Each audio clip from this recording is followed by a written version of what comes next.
Okay, so get ready for a fascinating deep dive today. Really going deep, We're digging into Bereshit Parsha, the very first part of the Torah. Right. And we're going way beyond just like reading the words on the surface. Yeah. We're going to be exploring the insights of the sages, these brilliant minds who really dedicated their lives to understanding the deeper meanings Absolutely. behind the Torah. And to guide us on this journey, we have the unique perspective of Beit Yisrael International. Yeah, so what I think is really intriguing about Beit Yisrael International is that their core belief is really about understanding the divine purpose of creation. Okay.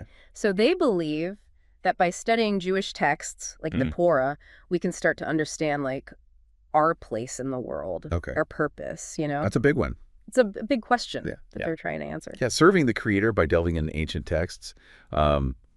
It's amazing how relevant these teachings still are today. But I think before we get ahead of ourselves, for some of our listeners who might not be familiar, what exactly is Bereshit Parsha? So Bereshit Parsha is essentially the story of creation as told in the Torah. Okay. And it lays the foundation for Jewish thought and tradition. You could really think of it as like the ultimate origin story. Wow, okay. And for those who maybe are unfamiliar with the term sages, that refers to the ancient Jewish scholars and rabbis who for generations have analyzed and interpreted the Torah, offering up their wisdom and teachings through commentaries. So we have the Torah, we have the interpretations of the sages, and we have this really unique perspective from Bereshit International. Exactly. And you mentioned earlier Gaddi Efrayim. Yes. He's the one offering commentary on Bereshit Parsha, right? He is, yes. And Ephraim's commentary draws heavily on the sages. Okay. For example, he really dives deep into like their interpretation of the 7 days of creation. And one of the interesting things that the sages do is that they don't always interpret the text literally. Okay. So when they look at the 7 days, they don't necessarily see them as just a historical account of like, okay, this happened on this day and this happened on the next day.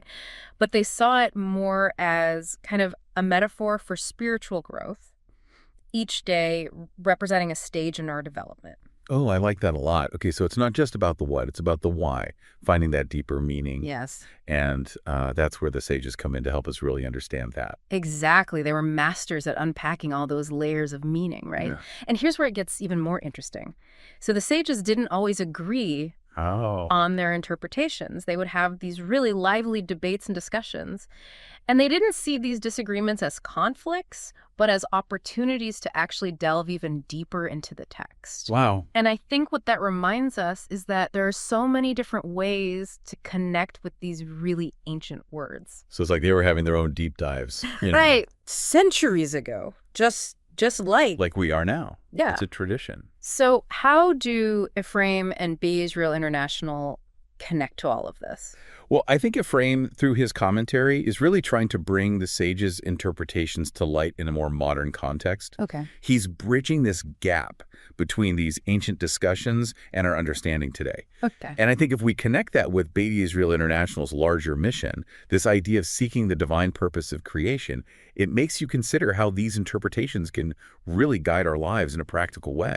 Yeah, and it really makes you wonder, what would the sages make of our world today? Right. And how can their insights, from however many centuries ago, how can they guide us now? I mean, that's the beauty of these texts and interpretations. They're timeless. Yeah. And I think just like the sages pondered the meaning of creation, we're encouraged to do the same. It's incredible to think about the layers of meaning embedded in these ancient texts. And I think, we've just scratched the surface here. Right. It makes you really want to delve deeper and explore further and uncover all these hidden gems of wisdom that are waiting there within Bereshit Parsha. Ever find yourself kind of baffled by like the sheer awesomeness of the universe?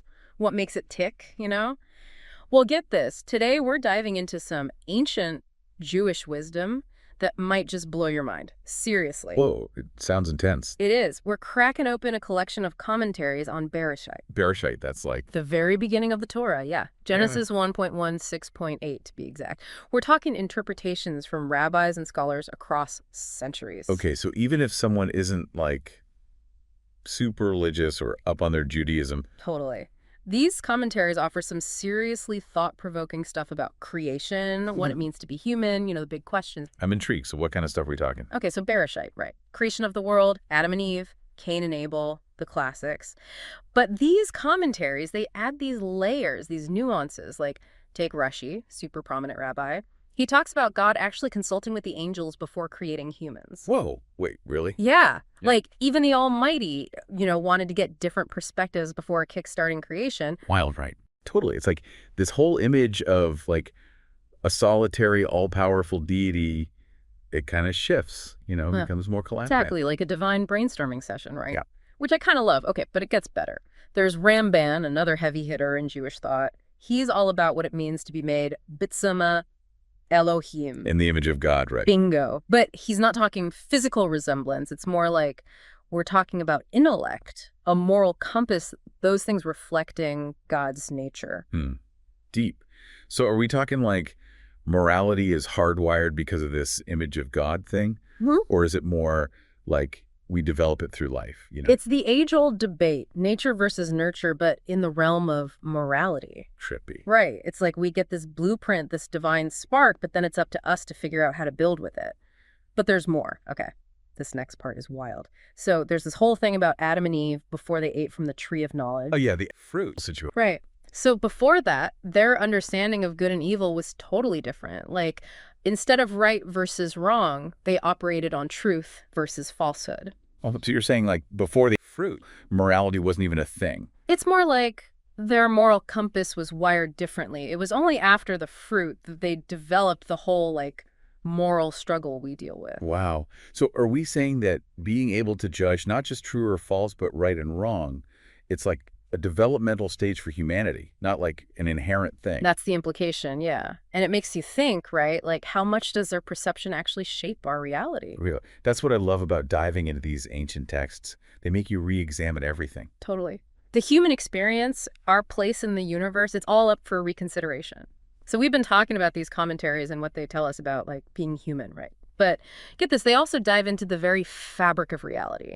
Like, hold on to your hats, folks, because this next part is seriously mind-bending. We're talking Hebrew letters as, wait for it, building blocks of creation. Yeah, this is where things get seriously mystical. Like, Jewish mysticism is all about this deep connection between, the spiritual and the physical. Okay, I'm with you so far. But how do letters, like actual letters, become building blocks? Okay, so picture this.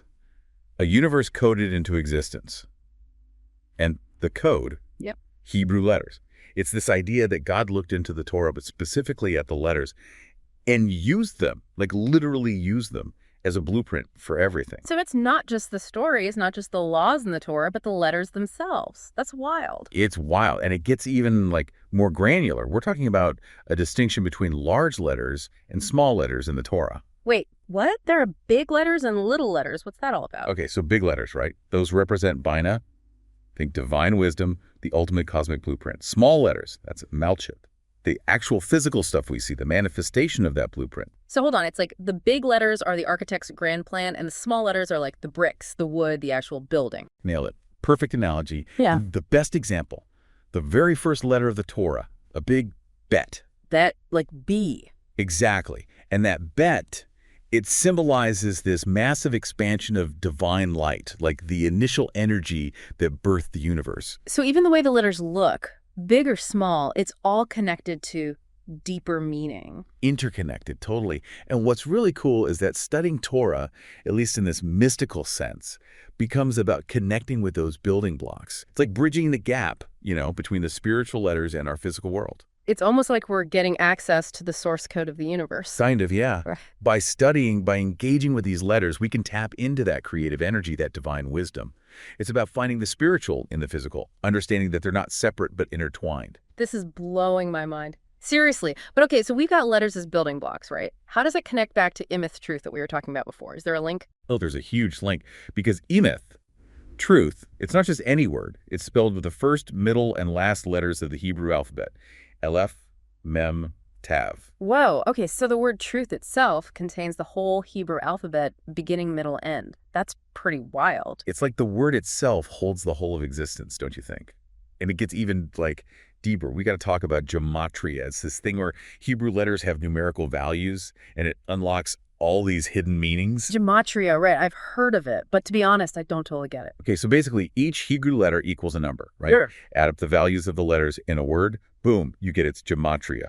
Emeth, truth, its gematria is 441. 441. Okay, so what's special about 441? Well, think about it. 441 is 21 squared. We get this mind-blowing connection between Emeth, truth, and the core of God's being. Whoa, okay, so truth is like woven into existence, connected to the divine. That's intense. But back to those letters, Aleph, Mem, Tav, beginning, middle, end. What did the sages actually say about Emeth, reflecting all of existence? They saw it as like the flow of life itself. Yeah. Aleph, the beginning, that's birth, that first spark of creation. Tav, the end, that's death. But not just like it's over. It's more a return to the source, a completion.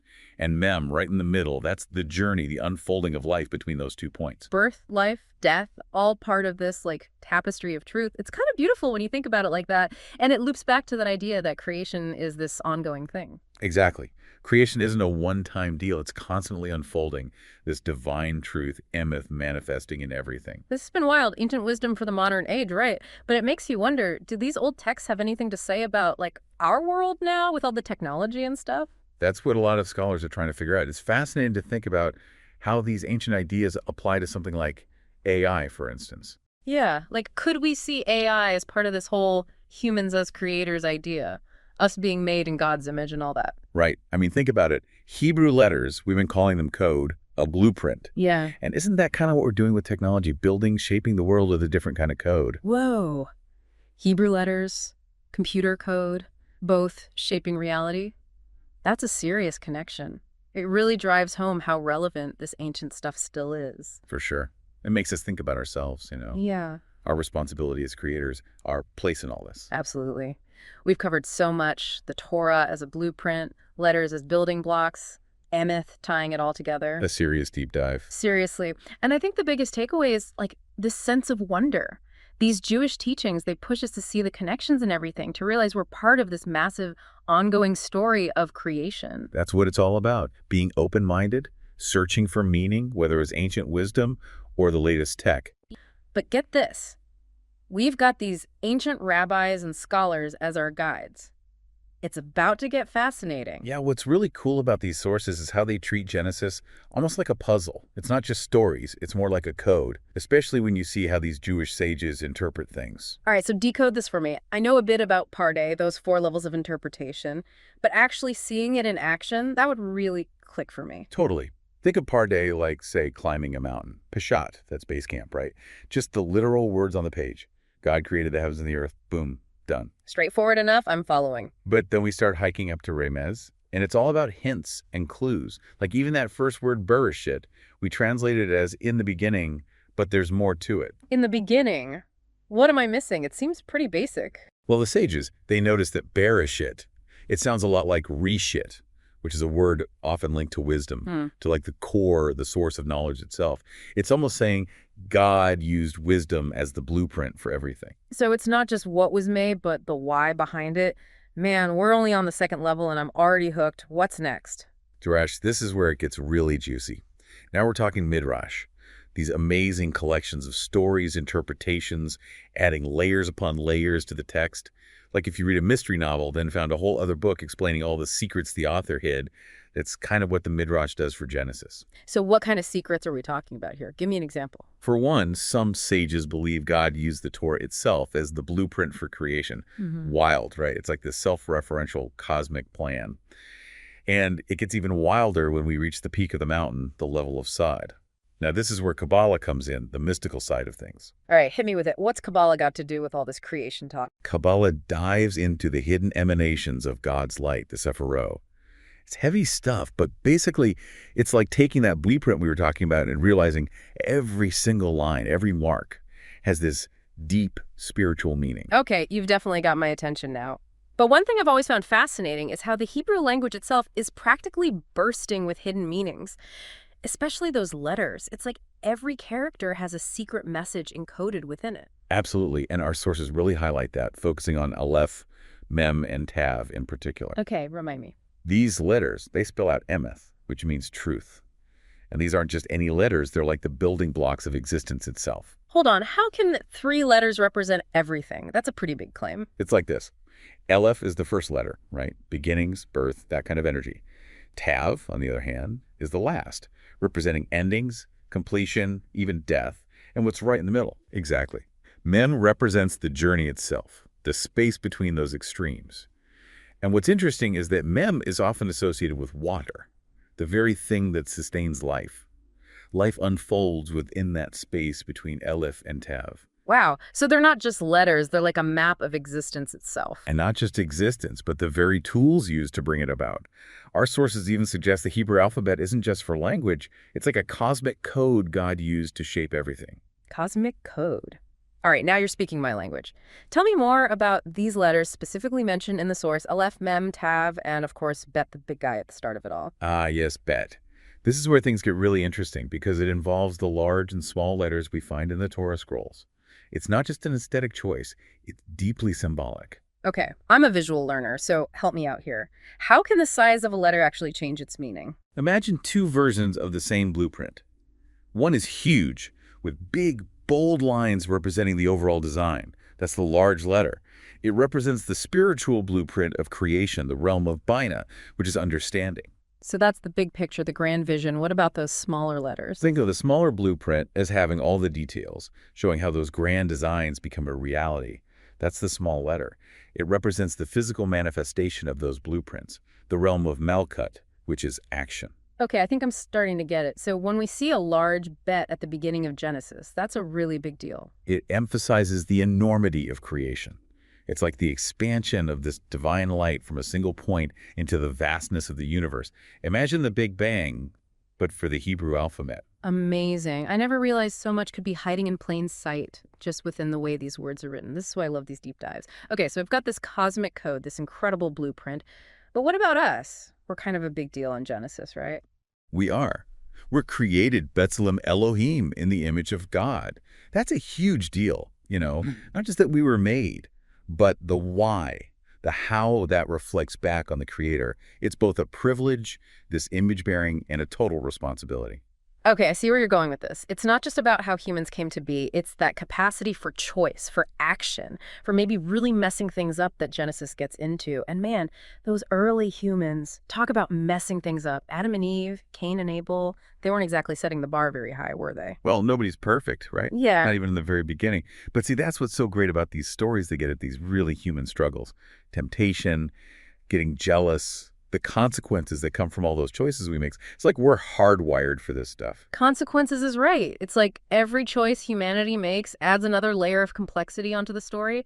Makes you think, was free will like part of the plan from the get-go or something we stumbled into? Now, that's a question the sages have debated for ages. Yeah. But here's the thing.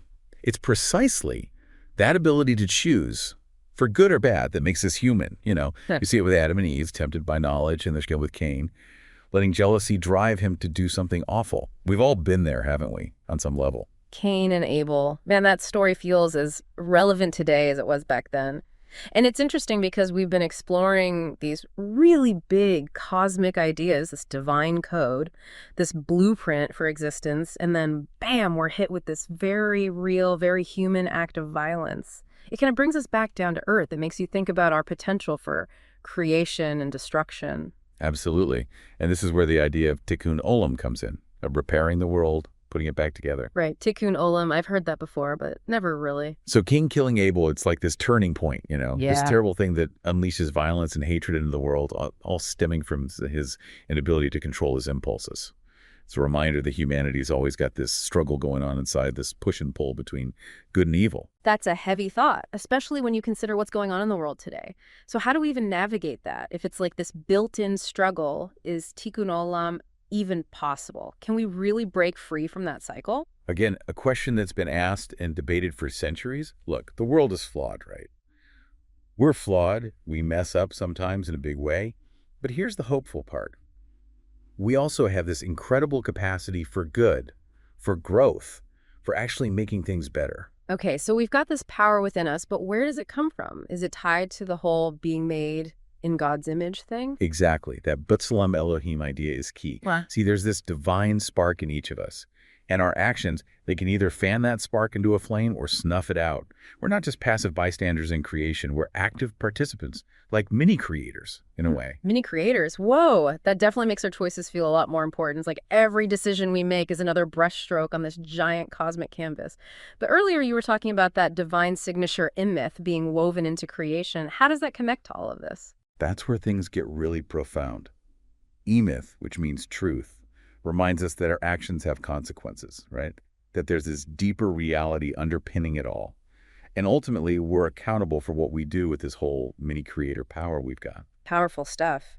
So how do we even begin to live in a way that honors that signature, that emyth, both in us and in the world? It's almost like too much responsibility sometimes. And that's where studying the Torah, and Genesis in particular, becomes an act of tikkun olam in itself. Just by engaging with these texts, grappling with their wisdom, trying to apply it, we're actively working to elevate the world. We're participating in that repair. So it's not just about absorbing the information, but actually doing something with it, right? Putting it into practice in our lives, taking those big picture concepts and making them small-scale actions. Exactly. It's about embodying these principles: truth, justice, compassion, letting them guide our thoughts, our words, our interactions with each other. It's about aligning ourselves with the very blueprint of creation. It's kind of mind-blowing when you think about it, all these ancient stories, these big ideas about creation. And now we're living in this world of crazy technology that's changing everything so fast. Speaking of which, we've got to talk about Genesis and AI. We've touched on it, but let's really unpack that connection. It's a wild one, isn't it? Yeah. And what's so amazing about these sources is that even though they were written so long ago, they speak to the ethical dilemmas we're facing with technology today. It's like the rabbis saw this coming all along. So what do you think they'd have to say about AI? It's like a whole other level of creation. Kind of intimidating, to be honest. You know, if you asked a rabbi about AI, they might just smile and say, "What's so artificial about it?" Like, they wouldn't necessarily separate it from the natural world or the ongoing act of creation that began back in Genesis. Wait, really? Explain that one to me. How could something created by a computer be seen as part of that original creation story? Remember how we were talking about the Hebrew alphabet being like a divine code? Well, some see AI as our attempt to understand and even replicate that code, like we're trying to decipher the language of creation itself. Whoa. So instead of fearing AI, we should see it as another expression of that creative spark within us. That's a pretty radical way of looking at it. It all comes back to how we use that power. The sources always emphasize ethical responsibility, using knowledge for good, for tikkun olam. That principle applies whether we're talking about ancient agriculture or the latest algorithms.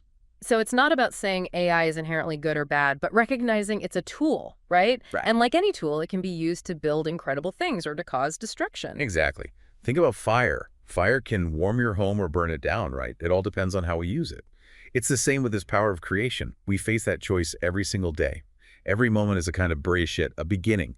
Do we use our knowledge, our technology, to elevate humanity or to exploit it? Man, those choices feel even heavier these days, with technology changing everything so fast. It's almost impossible to keep up. And that's why these ancient texts are so important. They remind us that despite all our fancy gadgets and advancements, we're still wrestling with the same fundamental questions. What does it mean to be human? What is our place in this universe? What are the consequences of our actions? It's like we need to keep that wisdom from Genesis close at hand as we venture further into this uncharted territory of AI. Hopefully it'll keep us from getting totally lost along the way. I think it's more than just a compass. That wisdom can guide us, especially as we navigate all the ethical dilemmas and incredible opportunities that AI presents. It makes you wonder what those ancient rabbis would have to say about it all. Self-driving cars, algorithms that can predict our every move, the very nature of consciousness in a digital age, it's mind-blowing. They might remind us that true wisdom isn't about having all the answers, but about asking the right questions. Questions about ethics, about purpose, about the kind of future we're creating. So it's not just about teaching AI to think like humans, but remembering what it means to think like humans ourselves. Precisely. We need to approach all of this with humility, with a deep sense of responsibility, and with that commitment to using our knowledge for good to create a world that reflects the best of humanity, that reflects that divine spark within us all, that emyth, that truth that connects us all. Wow. This deep dive has been amazing. Genesis and AI, who knew they had so much to say to each other. Seriously, I'm walking away with a whole new perspective. It's a testament to the power of these ancient texts, you know. Yeah. They offer wisdom and guidance for even the most pressing issues we face today. They help us understand not just where we came from, but where we're going. So where do we go from here? What do we do with all this mind-blowing information? That's the question, isn't it? What will you create with this knowledge? Maybe this deep dive planted a seed, sparked a curiosity to see the world, including all this technology, through a different lens, through the lens of ancient wisdom. To see those hidden connections, those echoes of creation happening all around us. Exactly.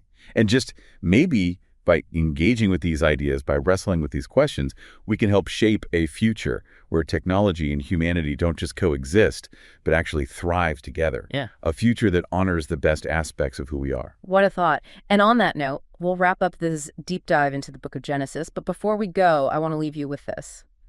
If the Hebrew alphabet is the code of creation, what will you create with it? Until next time, keep asking those big questions, keep seeking those hidden connections, and never stop exploring.